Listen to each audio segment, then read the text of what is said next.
E dando continuidade aqui ao nosso programa, ainda dentro do tema saúde, o assunto dengue, está comigo a Silvia Bova, ela que é chefe da 22ª Regional de Saúde. Obrigada, Silvia, pela presença. Comigo também Juliana Maresi, chefe de seção da Vigilância Epidemiológica da Regional de Ivaiporã. Obrigada, Juliana. E também o médico veterinário Gustavo Fabres, ele também é da Vigilância Epidemiológica da 22ª Regional. Obrigada pela presença de vocês, é muito importante porque a gente sabe que está tendo uma preocupação grande da população com relação à dengue. Já foi decretada epidemia pela Saúde Municipal de Ivaiporã. Silvia, como que está nos outros municípios que fazem parte da regional? Boa tarde, Isabela. Então, importante, esse assunto, é um assunto hoje na nossa região, em nosso estado todo, estamos todos em alerta, com todos os cuidados. Estamos vivendo esse período realmente de epidemia, Então, na nossa região, nós temos 5 municípios que estão em estado de epidemia, nós temos Ivaiporã, São João do Ivaí, Nova Tebas, Lidianópolis e Lunardelli. Então, são os municípios que, assim, os casos estão mais agravantes. E nós, enquanto regional, toda a equipe está dando todo o suporte para que possa realmente, ser eliminado o mosquito. Quando a gente fala já de casos ali de internamento, nós temos que primeiramente pensar que lá no nosso município, lá na nossa casa, a gente precisa eliminar os focos, Aquela água parada, o nosso quintal que muitas vezes acaba ficando ali, a água do cachorro, a piscina. Então, todos esses cuidados fazem com que evite o foco estar ali e isso prolifere com uma rapidez muito grande. É uma questão de consciência mesmo, Silvia? De todo mundo fazer a sua parte, Isso. Então, assim, e todos os municípios, não só os que estão em epidemia, estão fazendo esse trabalho, essa parceria, Isso é muito gratificante quando a gente chama todos para estar junto, os prefeitos, secretários, fazendo todo esse mutirão para que a gente consiga eliminar, Sim. Claro que nesse momento estamos com casos aí mais agravantes, agravantes aí até da parte do internamento, mas assim, estivemos na semana passada também em parceria com o Estado, essa capacitação foi um acesso de grande valia de todos os hospitais, Coloca as imagens, produção, da capacitação. Foi uma capacitação que aconteceu aqui em Ivaiporã, no auditório da Univale. Isso mesmo. Foi a Secretaria Estadual de Saúde que fez essa capacitação.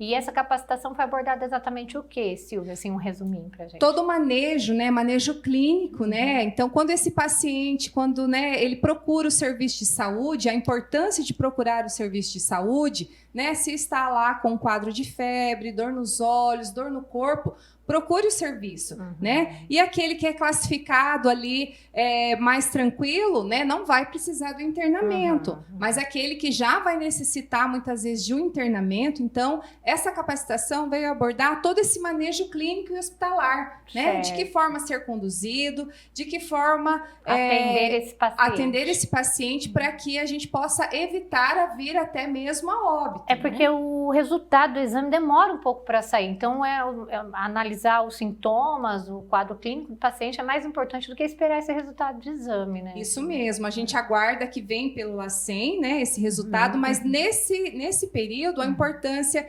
desse paciente ser extremamente tá utilizando a água, hidratado, isso, hidratado.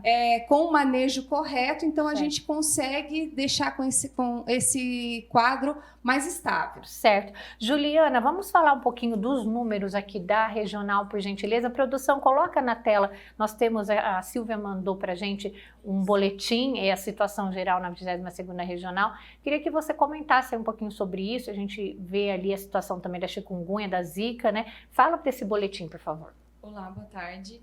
Então, nós temos ali os números de notificados, Então, esses dados são da nossa regional. O que isso significa? Dos 16 municípios de abrangência da nossa regional. Então, temos 2.739 casos notificados. E destes números, temos 1.189 confirmados. Isso significa que foram confirmados através do exame laboratorial e também clínico-epidemiológico. Tá. O que a gente consegue acompanhar por meio, né, desses números? A gente consegue ter um controle dos nossos municípios. Como a Silvia, a nossa diretora, já comentou, quais são os municípios que estão em situação de epidemia. Então, através desses números, a gente consegue ter um monitoramento e saber de qual município a gente precisa ter uma atenção maior, né, um apoio maior da regional. E, além disso, os municípios também conseguem saber qual é a localização que eles devem ter uma maior atenção. Ação maior, ação né? maior. Qual é a região, a vila, né? Enfim, qual é a localização que deve ter uma atenção maior em relação aos focos, para a gente poder ter um controle melhor da transmissão. O que seria DSA ali? Dengue com sinal de alarme. São 17 casos mais alarmantes. Isso, por conta da classificação, né? Que a Silvia já explicou. Então, quando esse paciente chega lá no atendimento, né? O médico vai verificar por meio dos sinais que o paciente for apresentar. E aí, através desses sinais e sintomas, a gente pode verificar se vai ter o que é o sinal de alarme. Tem que ficar atento porque esse paciente pode agravar. Tá. Eu queria saber com relação ao óbito que está em investigação. Está tendo muito apelo da população, né? As pessoas ficam muito preocupadas, principalmente quando acontece um óbito que está sendo investigado, né?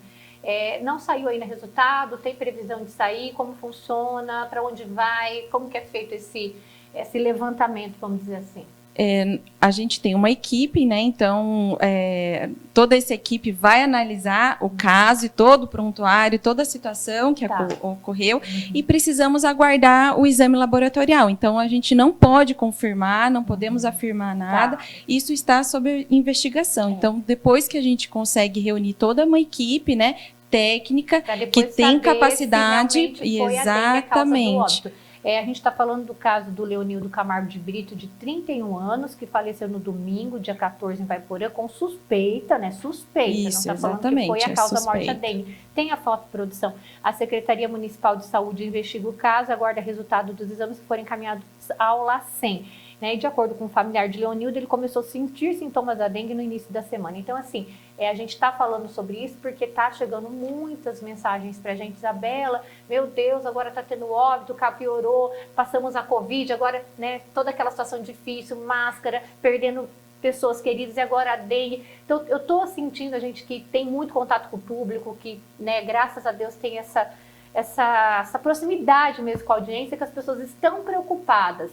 Agora, eu não sei se é o Gustavo, você mesmo, pode responder. É motivo para preocupação assim dessa forma, ou Gustavo? Olha, é motivo para a gente estar atentos, como já foi dito pela nossa diretora Silvia, né?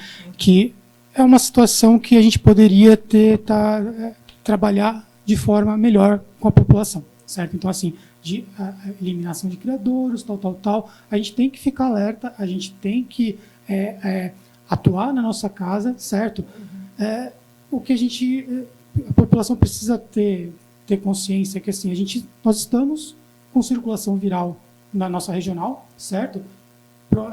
Nos municípios que a nossa diretora já falou, né? Que Ivaiporã, Lidianópolis, Lunardelli, São João do Ivaí e Nova Tebas, a gente sabe que tem essa circulação viral. Então, assim, a população sentindo sintomas, estando com febre, estando com dor no corpo, estando com dor de cabeça, procurar o posto de saúde imediatamente, não se automedicar, certo? Não se automedicar, procurar o posto de saúde, porque a pessoa indo para o posto de saúde cedo, a equipe de atenção do município, que é onde ela vai fazer uma avaliação clínica desse paciente, certo? Ou dessa paciente, e aí vai fazer, a imensa maioria dos casos vai ser classificado como dengue tipo A e B, que são os casos de dengue leve, certo? Essa pessoa vai receber hidratação ou no posto de saúde, ou vai receber orientação para hidratação oral em casa, e vai.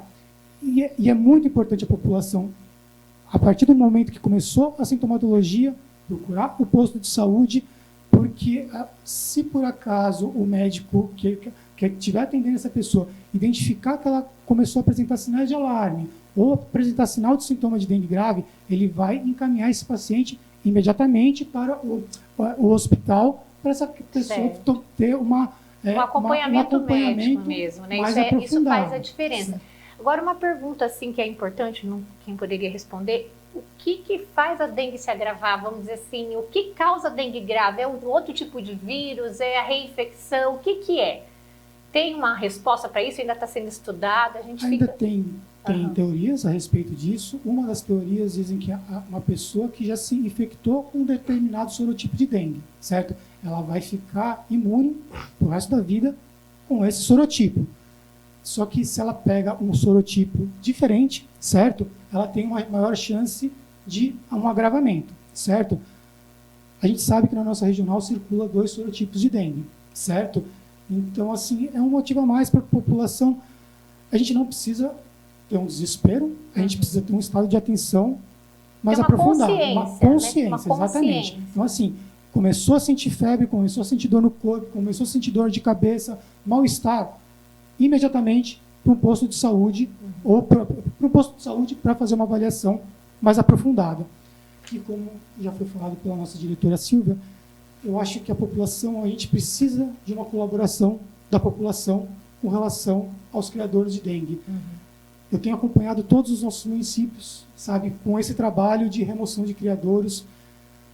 As equipes de ACE municipais, de agentes de controle de endemias, eles estão fazendo um trabalho exaustivo de visita casa a casa, só que a gente vai precisar ter uma colaboração da população, sabe? A população ela vai precisar avaliar o seu quintal, se não tem, sabe, sujeira no quintal, se não tem algo que acumule água no quintal.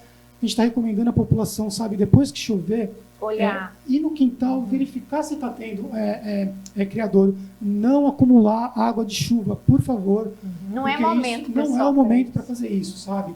Então, assim, a gente precisa de uma colaboração da população para a gente poder ter retrazer essa nossa situação para um controle. Uma tranquilidade, né? Só para a gente já caminhando aqui para o final, algumas perguntas estão chegando. O Zé Carlos, ele pergunta, já é uma pergunta também que já tinham feito pelas nossas redes sociais. Qual a diferença de Zika e chikungunya? Existe algum caso na nossa região? Aí só para a gente já... Olha, nós tivemos alguns casos de chikungunya no período epidemiológico passado, certo? Que foi de 2022-23. A gente começa a contar o ano epidemiológico da dengue em julho de um ano e termina em julho do outro. Em agosto de um ano e termina em julho do outro. No período epidemiológico passado, nós tivemos alguns casos de chikungunya, mas o vírus da chikungunya não se estabeleceu na nossa regional. O que a gente tem hoje aqui na nossa regional é apenas o vírus da dengue, certo? A sintomatologia de dengue, zika e chikungunya, elas acabam sendo meio que similar, meio que parecidas, e o vetor transmissor é o mesmo. Então, assim, a gente tomando cuidado eliminando os criadores para o Aedes, a gente controla as tem que acabar com esse Aedes, pessoal. Exato. É o nosso inimigo agora, se chama Aedes aegypti, um nome meio ruim de falar, mas é um mosquito da dengue. Né? A gente tem que combater o lugar onde ele cria, que seria a água parada. Então, tem que ficar atento com tudo isso. Silvia, mais alguma informação, algum recado aí para a população, para a gente encerrar a participação de vocês? Fica à vontade. Então, a importância, né, a gente fala e a gente acaba voltando lá no início, né, que é o acúmulo de água nas casas. Então, que a gente possa realmente, né, toda a região possa aí se unir, né, com os arrastões, mobilizar todos os municípios, né, em fazer, e não somente o serviço público, né, temos aí inúmeras empresas, porque o que acontece? Ao mesmo tempo que, às vezes, eu posso estar somando em fazer esse arrastão, empresa privada mesmo, né, eu vou estar evitando que o meu profissional, que o meu servidor possa estar se contaminando e muitas vezes vai estar, né, está de atestado, aquele período, então isso acaba também trazendo prejuízo para a empresa. É verdade. Então, que nós possamos realmente nos unir, né, para que a gente consiga acabar com esses criadouros e voltar para um período mais controlado aí, né, na questão da dengue. Tá certo, ficou o recado da nossa querida Silvia aí da regional, chefe da regional, Silvia Bovo. Chegou uma pergunta da Andréia muito interessante, eu estou encerrando, mas eu vou ter que fazer porque eu achei muito interessante. Existe algum caso de agravamento de pessoas que já tiveram Covid com relação à dengue? A pessoa já teve Covid, pegou a dengue ou não tem nada a ver? São coisas diferentes? não tem uma relação, estudo, sabe? Uma pessoa que tenha pego Covid, que aumenta a possibilidade de ela ter um agravamento para dengue. A gente não tem nenhum estudo que indique isso. indica isso. Que, então, assim, não há uma correlação que indique para a gente que, não, se eu tive Covid, eu tenho que ficar mais preocupado. Tem que ficar mais preocupado. Todo mundo tem que ter um grau de atenção e, assim, febre, dor no corpo, todos, sabe?